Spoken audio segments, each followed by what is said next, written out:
All right, ready to dive deep today. We're exploring the predictions of Mahdi Elmandjra, a Moroccan intellectual and futurist who had an almost eerie ability to see the future. I mean, this guy, he predicted things like the Gulf War and the Arab Spring. Years before they happen, today, we'll be focusing on his concept of a clash of civilizations driven by conflicting values. And get this, he was using this term before Samuel Huntington made it famous. That's right. Before Huntington's book even hit the shelves, Elmandjra had already laid out this concept in his own work, Value of Values, which really got people talking. Even French minister Michel Joubert called Elmandjra the harbinger of the world's pains, clearly. This was a thinker who wasn't afraid to tackle the big, uncomfortable questions. What exactly did Elmandjra see coming that others missed? What was at the heart of this clash of civilizations he predicted? Elmandjra believed we were headed for a clash, not just of military or political power, but of values, a civilizational war, as he called it. He saw the West's intervention in Iraq, for example, as a symptom of this clash, a move driven by deep-seated anxieties within Western societies, and an attempt to impose their worldview on a region with very different cultural and religious beliefs. That's interesting. So it's not just about military dominance or political maneuvering, it's about something much deeper, more fundamental. Exactly. Elmandjra argued that this clash stems from a fundamental disconnect between the West and other civilizations, particularly Islam. And it's this struggle for cultural and ideological dominance that he believed would spark future conflicts. Okay, so a war of values, but why? What was driving this conflict, according to Elmandjra? What were the West's motivations? Well, he pinpointed 4 key anxieties fueling the West's actions. And they're all interconnected in really fascinating ways. Lay them on us. What's the first one? First, you have demographic fear. Elmandjra argued the West is deeply concerned about its own declining birth rates and the growing population of Muslims, particularly within Western countries. He pointed to this stark imbalance. Less than 20% of the world, controlling over 80% of its wealth. The worry was that this demographic shift could eventually threaten Western dominance. Right. So if those trends continue, there's a potential for a major power shift, which could make some people nervous. What's the second fear? Next, there's the fear of religion. Now, this might sound odd in an increasingly secular world, but Elmandjra argued that the West, having historically tried to marginalize religion, confine it to the private sphere, saw its resurgence, especially the growth of Islam, as a threat to the prevailing secular worldview, and potentially Western hegemony. But isn't religious freedom a core Western value? How does that square with Elmandjra's claim of suppressing non-Christian beliefs? Is this hypocrisy or something more complex? That's the million-dollar question, isn't it? It gets to the heart of Elmandjra's argument that the West often promotes its values selectively, strategically deploying them when they serve its interests, but downplaying them when they present a challenge. It's not necessarily about outright hypocrisy, but about maintaining a particular power structure. That's a really interesting point. Okay, so we've got demographics and religion. What was the third fear Elmandjra identified? The third one might surprise you. It's the fear of democracy, particularly in the global South. Elmandjra argued that while the West champions democracy in principle, it often sees true democracy in regions like the Middle East as a potential threat to its own control, especially over vital resources like oil. Wait, so the West fears democracy spreading. How does that even make sense? Well, Elmandjra believed true democracy in those regions could expose Western exploitation, empower local populations to demand more control over their resources, and ultimately lead to a loss of Western influence. He even argued that this fear often leads the West to support dictatorships, as long as those dictators are willing to play ball and protect Western interests. So it's like, we love democracy, but only if it doesn't threaten our power. That's pretty cynical, isn't it? Cynical, perhaps, but also a perspective that helps us understand some of the seemingly contradictory actions of Western powers on the global stage. It highlights the gap between rhetoric and reality and how strategic interests often trump idealistic principles. Okay, that's a lot to digest already. And we're only on fear number 3. What was the fourth and final fear Elmandjra saw driving this clash? The fourth is a more familiar one, the fear of Asia, specifically the rise of China. This, he argued, echoed historical anxieties about Japan's rise in the past and reflected a deep-seated fear of any power-challenging Western dominance on the world stage. Right. That fear definitely feels relevant today with all the talk of a new Cold War with China. So we have these 4 anxieties. Demographic shifts, the resurgence of religion, the spread of democracy, and the rise of Asia, all fueling this clash of civilizations that Manger predicted. But hold on, didn't Huntington say basically the same thing about a clash of civilizations? What makes Manger's perspective different? After all, they're both talking about cultural and religious differences leading to conflict, right? You're right. There are definitely similarities between Manger and Huntington's ideas, but Manger's perspective is much darker in terms of understanding Western motivations and what's driving this clash. For him, it's less about a battle between civilizations and more about a dominant power, the West, trying to maintain its grip on the world as it sees its influence waning. That's a pretty stark assessment. So how does this difference play out in their views? I mean, they both use the phrase clash of civilizations, but do they see the same outcomes? Here's where it gets really interesting. Manger saw his concept as a warning, a call to action to prevent this clash. He believed that through intercultural understanding, through dialogue, and through mutual respect, we could avoid this collision course. Huntington, however, framed the clash more as an inevitability, a defensive measure to protect Western values from external threats. So Manger saw it as avoidable, while Huntington saw it as something we needed to brace ourselves for. Exactly. For Manger, the future wasn't set in stone. He believed we had a choice to make it succumb to fear and division or embrace dialogue and understanding. That's a key distinction, and it makes his work, while darker in its assessment of Western motives, ultimately more optimistic about humanity's ability to choose a different path. Wow, okay. That's a pretty crucial difference in perspective. So while both recognize the potential for this clash of civilizations, they offered very different ways of thinking about it, both in terms of its causes and its potential outcomes. Absolutely. And that's why diving deeper into Manger's work, even though it can be unsettling at times, is so important. He forces us to confront some uncomfortable truths about power, about fear, and about the choices we make as individuals and as a global society. So it's not just a theoretical discussion. It actually has real-world implications for how we understand and engage with the world around us. Exactly. And that's what makes it so compelling, isn't it? It's not just about understanding history or predicting the future. It's about understanding ourselves and our place in this complex, interconnected world. And that brings us to what I find really fascinating about Manger's work, his concept of a war against values. It's such a provocative phrase. Can you unpack that for us? Of course. Manger argues that the West, driven by these four anxieties we discuss, is engaged in a subtle but powerful war against values, one that goes beyond military action. He believed this war is waged through cultural influence, economic pressure, and the promotion of a particular set of values as universal, even when they clash with the beliefs and traditions of other cultures. So it's not just about bombs and bullets, it's about shaping perceptions, influencing behavior, and ultimately maintaining control. Exactly. Manger argued this war is fought subtly. Think of how Hollywood movies often portray Muslim characters as villains, reinforcing negative stereotypes even as they entertain.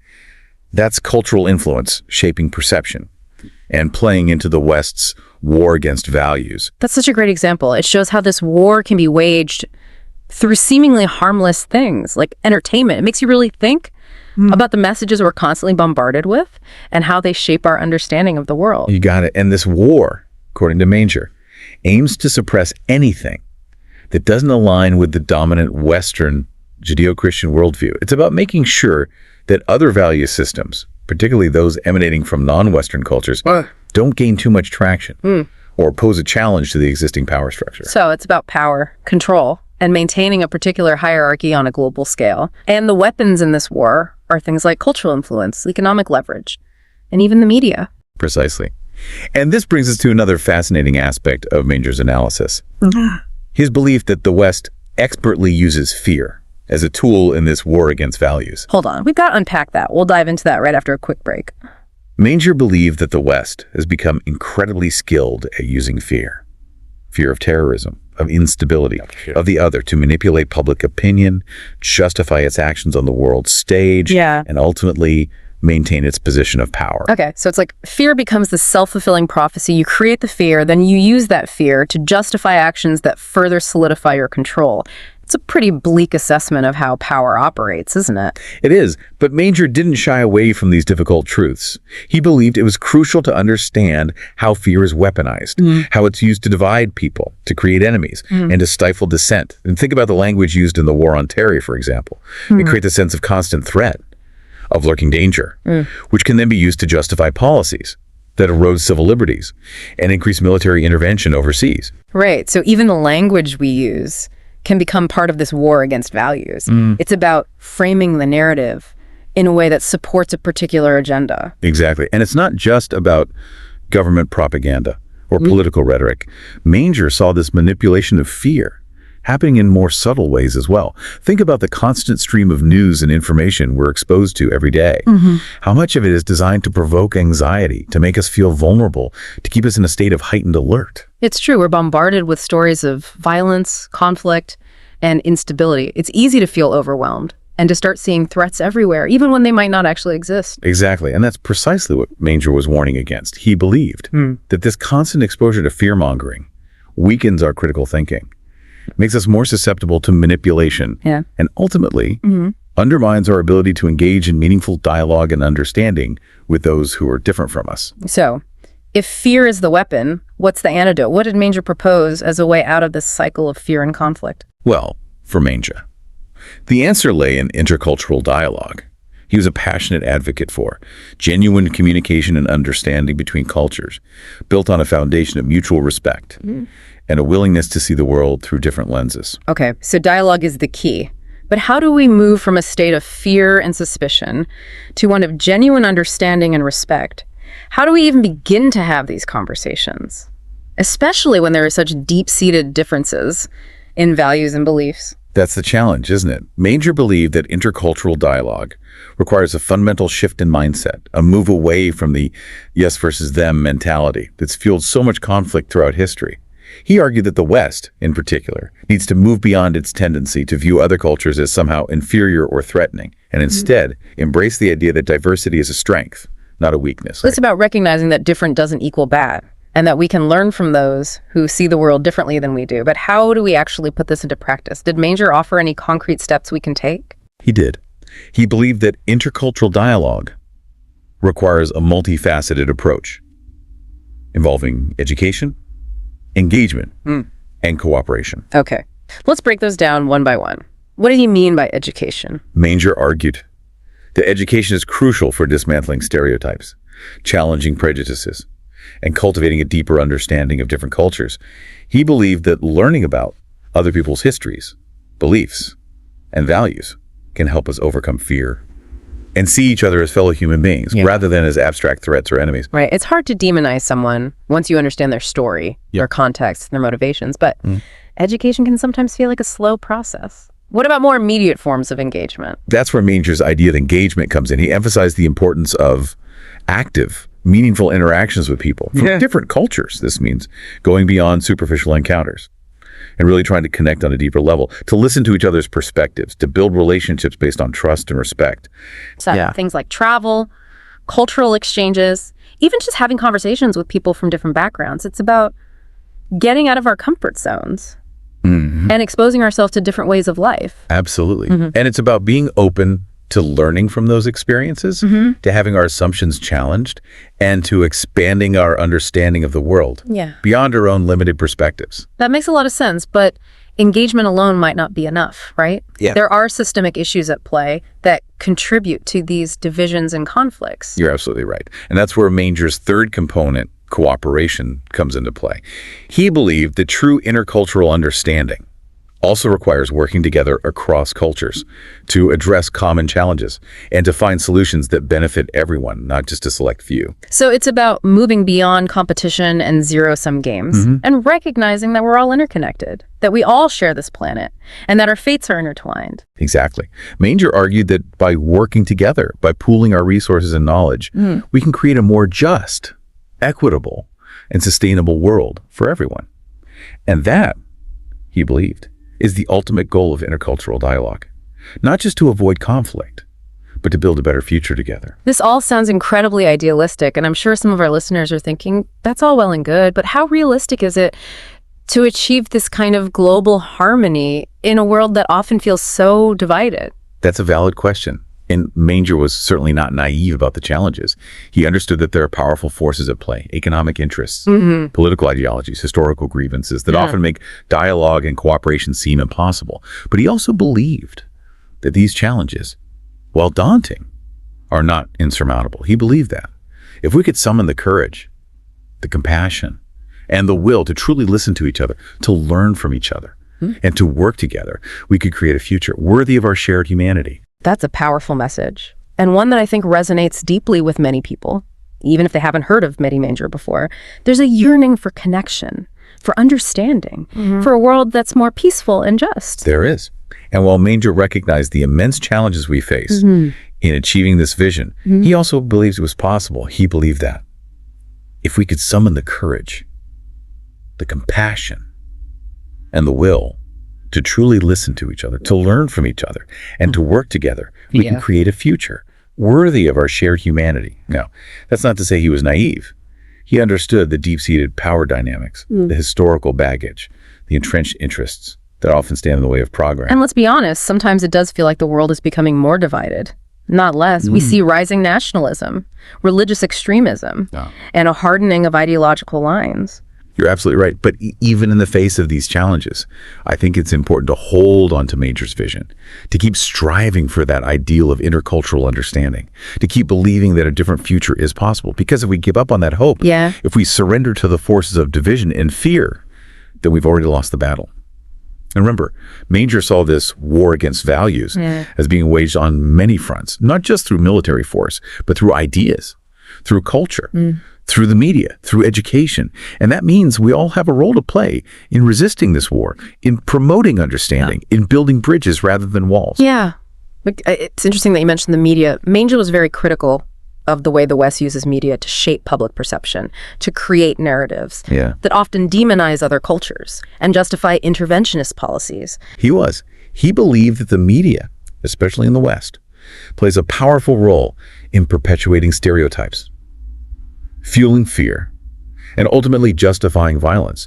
He saw this as a form of propaganda, a way of manipulating public opinion to support agendas that benefit the powerful at the expense of the marginalized. And he didn't just point fingers at the West. He was also critical of how media is used within other cultures to promote extremism, incite hatred, and sow division. Absolutely. He believed that this kind of manipulation and exploitation of the media is a global problem, a cancer that undermines trust, fuels conflict, and makes meaningful dialogue nearly impossible. He argued that we need to develop more critical awareness of how media is used, how it shapes our perceptions, and how it can be used to promote or undermine peace and understanding. So it's not about rejecting media altogether, but about being more discerning consumers, about questioning what we see and hear, about seeking out diverse perspectives. Exactly. And I think that's a valuable lesson for all of us, regardless of our cultural background or political beliefs.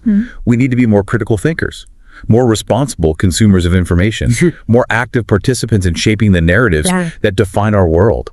One of the things that struck me about Elmandjra's work is his emphasis on the fear that drives so much of this conflict. He saw fear as a powerful tool, a weapon that's used to control populations, justify aggression, and silence dissent. Yes. He saw fear as a kind of virus, a contagion that spreads easily, that weakens our critical thinking abilities, and that makes us more susceptible to manipulation. He believed that the West, in particular, had become adept at using fear to advance its interests, to justify its interventions, to maintain its global dominance. And he wasn't just talking about fear of terrorism, right? He saw fear operating on many levels, from fear of economic insecurity, to fear of social change, to fear of the unknown. You're right. He saw fear as a pervasive force, a kind of background hum that shapes our choices, our beliefs, our interactions with the world. And he believed that this fear, if left unchecked, would ultimately lead to more conflict, more violence, more division. How do we combat this fear? How do we break free from the cycle of fear and reaction? Elmandjra believed that the antidote to fear is knowledge, understanding, and empathy.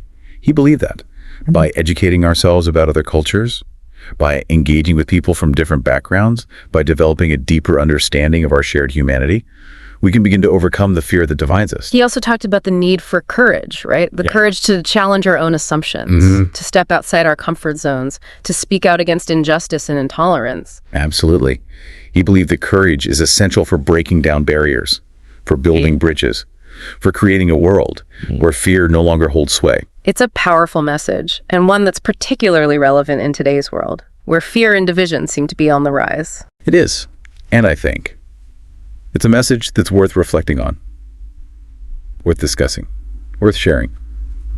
Because ultimately, our ability to overcome fear, to embrace difference, to build a more just and peaceful world, depends on our willingness to engage in this kind of dialogue, to challenge our own assumptions, and to work together to create a future worthy of our shared humanity. And that, I think, is a perfect place to pause for now. We've covered a lot of ground exploring Mahdi Elmandjra's ideas about the clash of civilizations, the war against values, and the importance of intercultural dialogue. It's been a fascinating discussion. And I'm sure our listeners have a lot to think about. But before we wrap up, I want to leave you with one final thought. Please, go ahead. If Elmandjra was right, if this clash of civilizations is indeed a war against values, then it's a war that's being fought in the hearts and minds of every individual on this planet. It's a war for our attention, for our beliefs, for our very souls. That's a profound way to put it. And it raises a crucial question. Whose side are we on? Indeed. It's a question worth pondering. A question that demands careful consideration. And a question that, ultimately, each of us must answer for ourselves. It really is a battle for the future, isn't it? A battle to decide whether fear and division will define the 21st century, or whether we can forge a path towards genuine understanding and cooperation. Elmandjra certainly laid out the stakes, that's for sure, but he didn't leave us completely hanging, right? He offered some solutions, some ways to push back against this war against values. Absolutely. Remember, Elmandjra wasn't just a prophet of doom. He was also a passionate advocate for change. He believed that even though the challenges are immense, a different future is possible if we're willing to fight for it. So where do we even begin? What can we as individuals actually do to counter these powerful forces of fear, division, and cultural dominance? Well, Elmandjra believed that it starts with each of us taking responsibility for our own thoughts, beliefs, and actions. He challenged us to examine our own assumptions about the world, to confront our own biases, and to be willing to engage with those who are different from us in a spirit of genuine openness and respect. So it's about being more mindful, more self-aware, and more intentional about how we interact with the world around us. It's about recognizing that we all have a role to play in either perpetuating or dismantling these systems of fear and division. Exactly. It's about recognizing that even seemingly small actions can have a ripple effect. The conversations we have, the media we consume, the choices we make every day, they all contribute to shaping the world we live in. Okay. So individual actions matter. But Elmandjra also recognized that these issues are much bigger than any one person, right? We can't just think our way out of these problems. There are systemic forces at work that need to be addressed. You're absolutely right. Elmandjra understood that individual actions, while important, are not enough. We also need to challenge the structures and institutions that perpetuate inequality, injustice, and conflict. We're talking about things like economic inequality, political disenfranchisement, media manipulation, and the unequal distribution of power on a global scale. These are huge, complex issues. They are. But Elmandjra believed that by raising awareness, by promoting dialogue, by working together across cultures and communities, we could start to unravel this web and create a more just and equitable world. It's a long-term project, no doubt. But I think it's one worth fighting for, because if we give in to cynicism, if we allow fear and division to win the day, then we're essentially accepting the bleak future that Elmandjra warned us about. Exactly. And that's why I find Elmandjra's work so inspiring, even though it deals with some very dark themes. It's a call to action. It's a reminder that we have a choice to make and that the future is not predetermined. It's empowering to remember that we have agency, that our choices matter, and that even in the face of these seemingly insurmountable challenges, we can still make a difference. Absolutely. And I think that's a message worth holding on to, especially in times like these, when it's easy to feel overwhelmed by negativity and despair. Elmandjra's work reminds us that hope is not naive. It's a necessary fuel for the long struggle ahead. Beautifully put. So, to our listeners, we leave you with this challenge, inspired by Mahdi Elmandjra's work. Choose wisely, choose understanding over fear, choose cooperation over competition, choose to believe that a different future is possible, and then go out and fight for it. That's it for our deep dive into the thought-provoking predictions of Mahdi Elmandjra. We hope you found it insightful, challenging, and maybe even a little bit inspiring. As always, we encourage you to keep exploring these ideas on your own, engage in thoughtful conversations, challenge your own assumptions, and never stop questioning the world around you. Thanks for joining us. Until next time, keep diving deep.